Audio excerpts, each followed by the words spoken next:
आज जो है हम विश्व राजनीतिक में शीत युद्धों का दौर कैसे चला उसको पढ़ाने जा रहे हैं। यह जो है हमारे पॉलिटिकल साइंस से है। इससे हर साल एग्जाम में क्वेश्चन पूछे जाते हैं। इसीलिए जो है यह 2 नंबर का भी क्वेश्चन पूछेगा और 5 नंबर का भी क्वेश्चन पूछता है। 2 नंबर का आपको जैसा कि पता है कि 30 क्वेश्चन पूछता है, जिसमें आप लोगों को 15 क्वेश्चन बनाना रहता है। और ये जो 5 नंबर का जो रहेगा वो आपको 4 ही बनाना रहेगा। तो आपको जिस तरीका से क्वेश्चन पूछेगा वैसे आप बता सकते हैं। ऐसे हम क्वेश्चन बता रहे हैं आपको कि शीत युद्ध का अर्थ बताइए। शीत युद्ध होता क्या है, पहले ये जानो। शीत युद्ध वैसा युद्ध होता है जो बातों का युद्ध होता है ना, अस्त्र शस्त्रों का युद्ध नहीं होता है। शीत युद्ध से आप क्या समझते हैं? तो अब जैसा कि हम बता ही दिए कि शीत युद्ध का अर्थ होता है बातों का युद्ध ना होकर अस्त्र शस्त्रों का युद्ध होता है। अब देखते हैं किन किन देशों के बीच में यह युद्ध हुआ था। शीत युद्ध जो है किन किन देशों के बीच में हुआ था, तो वह हुआ था संयुक्त राज्य अमेरिका और सोवियत संघ के बीच में, है ना। शीत युद्ध किन 2 देशों के बीच में हुआ था? दूसरे महायुद्ध के बाद संयुक्त राज्य अमेरिका तथा सोवियत संघ के बीच तनावपूर्ण संबंधों को शीत युद्ध का नाम दिया गया, क्योंकि दोनों के बीच में दोनों महाशक्ति बनना चाहती थी और महाशक्ति के बनने की होड़ में जो है दोनों के बीच तनाव हो गया था। ठीक है, क्या हो गया था? दोनों के बीच में तनाव हो गया था और इस तनावपूर्ण संबंधों को शीत युद्ध का नाम दिया गया, जो किसी समय गरम युद्ध में बदल सकता था। जो कि कभी भी गरम युद्ध का मतलब यहाँ हो गया, सेंस हो गया कि ये तो बातों का ही युद्ध चल रहा था, बट अस्त्र शस्त्रों का भी युद्ध हो सकता था। हाँ, तो अगर आप मेरे चैनल पर नए हुइएगा तो सब्सक्राइब कर लीजिएगा, क्योंकि इस तरीका का वीडियो जो है हम हमेशा लाते रहते हैं। हमारा जो नेक्स्ट क्वेश्चन है, ट्रूमैन सिद्धांत का क्या निहितार्थ है? ट्रूमैन सिद्धांत का क्या निहितार्थ है? सबसे पहले हम लोग जानते हैं कि ट्रूमैन सिद्धांत जो है किसने लगाया था, तो सोवियत संघ के साम्यवादी विस्तारवाद को रोकने के लक्ष्य से राष्ट्रपति ट्रूमैन ने यह घोषित किया था कि अमेरिकी स्वतंत्र देशों की रक्षा करेगा, है ना। तो यह जो है ट्रूमैन का सिद्धांत जो है अमेरिका के राष्ट्रपति के द्वारा घोषित हुआ था कि अमेरिका जो है क्या करेगा और जो देश है उसकी रक्षा करेगा, है ना। सोवियत संघ के साम्यवादी विस्तारवाद को रोकने के लिए, किस चीज को रोकने के लिए? साम्यवादी विस्तारवाद को रोकने के लिए जो है यह नियम लागू किया गया था। तो जैसा कि आपको पता है कि पहला जो क्वेश्चन है यह आप लोगों के लिए VVI है, ट्रूमैन भी पूछता है। और एक नेक्स्ट जो अभी क्वेश्चन जो बताने जा रहे हैं, मार्शल योजना क्या है, वो तो हर साल पूछता है। हर साल का मतलब है कि 1 साल बीच चूज करके। मार्शल योजना के क्या उद्देश्य थे?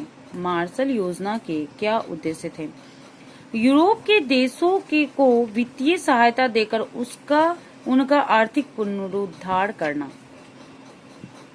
मार्शल योजना का क्या कार्य था कि यूरोपीय जो कंट्री थी उसको वित्तीय सहायता देकर उसका पुनरुद्धार करना मार्शल योजना का क्या था? लक्ष्य था।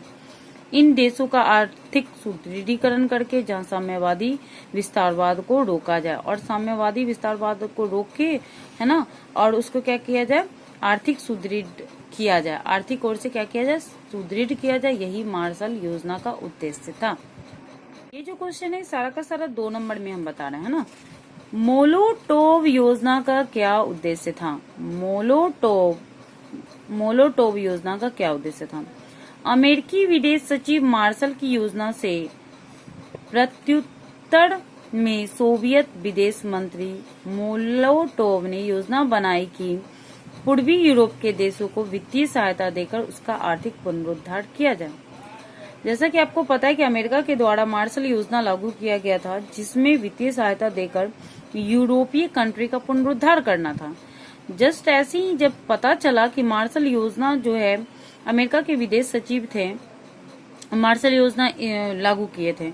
इधर जो है सोवियत रूस में जो है विदेश मंत्री मोलोटोव थे, तो उन्होंने योजना क्या बनाया कि हम भी जो है पूर्वी यूरोप के देशों को वित्तीय सहायता देकर उसका आर्थिक पुनरुद्धार करें। जस्ट वही हो गया। मार्शल योजना किसके द्वारा लगाया गया? अमेरिका के द्वारा लगाया गया। अमेरिका जो विदेश सचिव थे सर जॉन मार्शल, उनके द्वारा वो बनाया गया था। ठीक है, मार्शल योजना।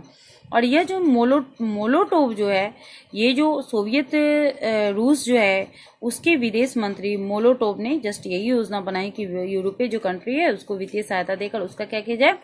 आर्थिक पुनरुद्धार किया जाए। ठीक है, समझ में आ गया?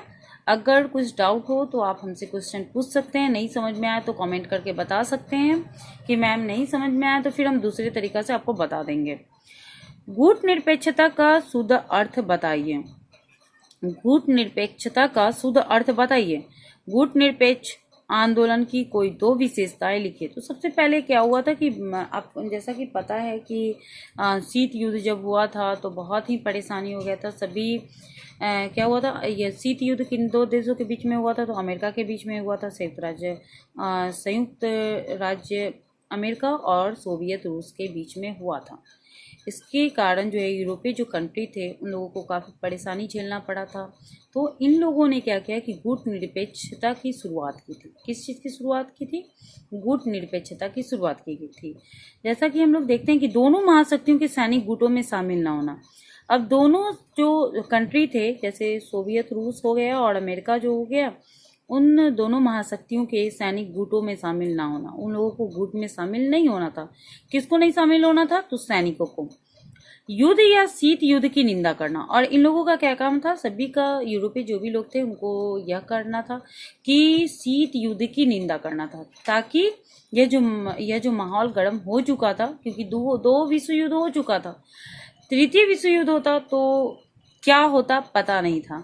इसी कारण से जो है लोगों ने यह गुट निरपेक्षता की शुरुआत की थी, ताकि शीत युद्ध की निंदा की जाए और ये दोनों जो देश है वो शांत हो जाएं।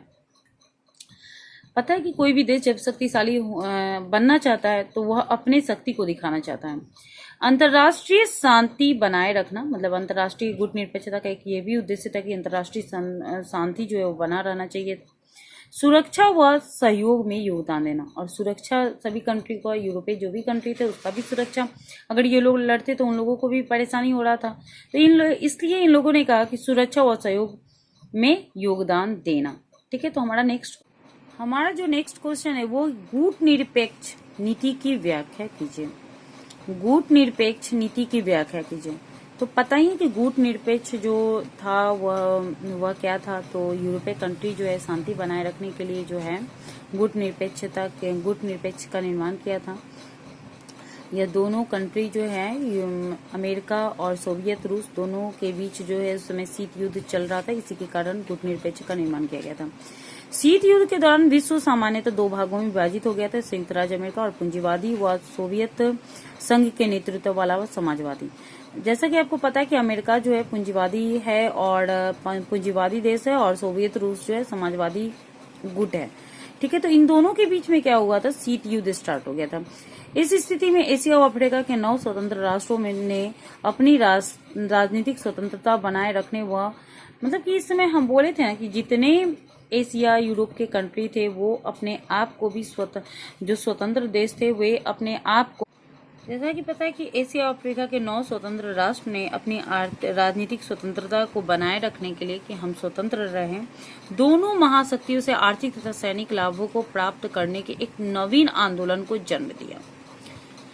ठीक है, जितने भी एशिया व अफ्रीका के नए जो राष्ट्र थे, देश थे, वे अपनी राजनीतिक स्वतंत्रता को बनाए रखने के लिए क्या करने लगे? वो लोग एक नवीन आंदोलन को जन्म दिया जो गुट निरपेक्ष आंदोलन कहलाया। क्या कहलाया? गुट निरपेक्ष आंदोलन कहलाया। तो फिर से मैं एक बार बता देते हैं कि गुट निरपेक्ष आंदोलन का जो था वह क्या उद्देश्य था? तो दोनों महाशक्तियों को गुटों में शामिल नहीं होने देना, युद्ध या शीत युद्ध की निंदा करना, अंतर्राष्ट्रीय सुरक्षा को बनाए रखना, सुरक्षा व सहयोग में योगदान करना।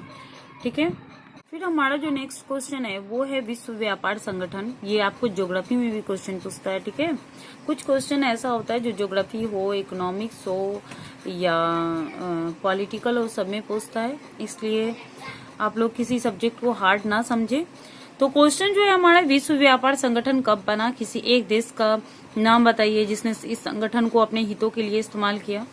तो जैसा कि पता है कि पहले जो इसका नाम था गेट था, क्या था, गैट था, बट 1995 में 1995 ईस्वी में जो है इसको विश्व व्यापार संगठन का नाम दिया गया। तो इस तरीके से हम कहेंगे कि विश्व व्यापार संगठन का जो स्थापना हुआ था 1995 में हुआ था। कब हुआ था? 1995 ईस्वी में हुआ था। अब हम लोग देखते हैं कि विश्व व्यापार संगठन को WTO भी कहा जाता है। WTO का मतलब हो गया वर्ल्ड ट्रेड ऑर्गेनाइजेशन भी कहा जाता है। क्या कहा जाता है इसको? वर्ल्ड ट्रेड ऑर्गेनाइजेशन, और विश्व व्यापार संगठन भी कहा जाता है, और WTO भी कहा जाता है, जैसा कि इसमें लिखा गया है। यह संगठन general agreement on trade and traffic के उत्तराधिकारी के रूप में कार्य करता है।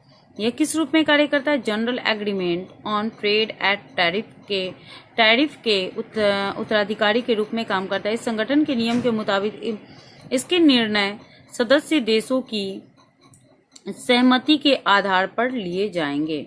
मतलब इसका क्या नियम होता है? General agreement on trade and tariff का क्या रूल होता है?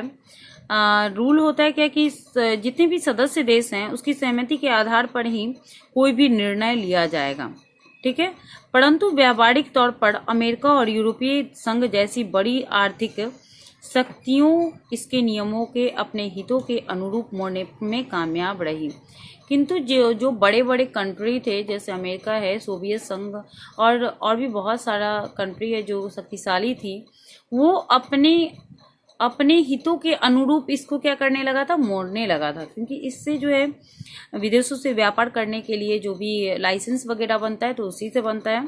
संयुक्त राज्य अमेरिका पर यह आरोप बहुतायत से लगता रहा कि उसने इस संगठन को अपने हितों के लिए इस्तेमाल किया है।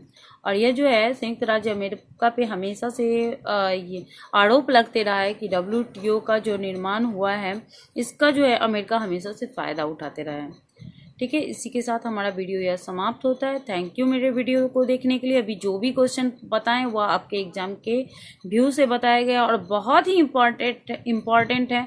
आप इसको नोट करो, लिखो, पढ़ो, याद करो, चाहे जैसे भी हो, इसको अपने माइंड में पूरी तरीक़ा से कवर कर लो, ठीक है। Thank you.